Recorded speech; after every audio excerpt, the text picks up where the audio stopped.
earth without tearing the heart of the world. This was their biological warfare, crafted not in the name of battle, but in the quiet cruelty of conquest. An inhumane war waged against my people. Mothers went first, their arms empty where an offspring once slept. Their roots followed, their laughter silenced before it could grow. The old died last, carrying the stories no one would hear again. They took us on the longest journey, across rivers that froze beneath our feet, through hills that tore our breath away, across lands that had once known our names. Each step was a mile of grief, each mile a grave dug in silence. And still they pushed us forward, believing that if our bodies fell, our spirit would remain behind, broken, forgotten, erased. But the spirit of the Indian does not die on the trail.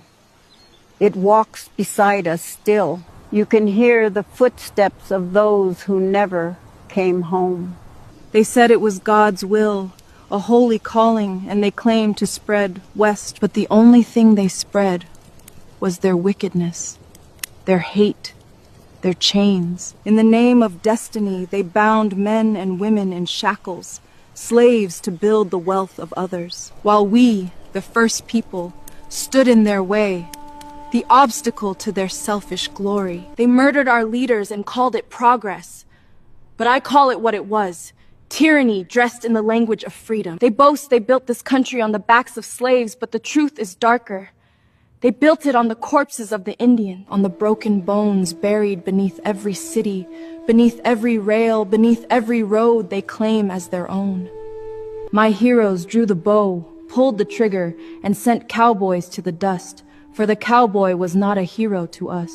Today they dress their ancestors in gentle words, calling them settlers and pioneers. But the truth wears a different face. They do not dare teach this to their children. They do not dare print it in their history book. They prefer to tell a softer lie, that it was God's will, that they were his chosen people.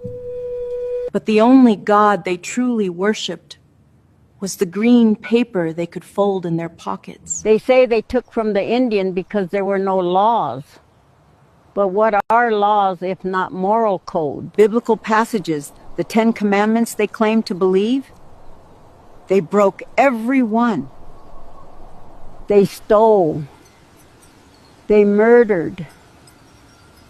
They coveted. They bore false witness against us. They dishonored their own God while pretending to act in his name.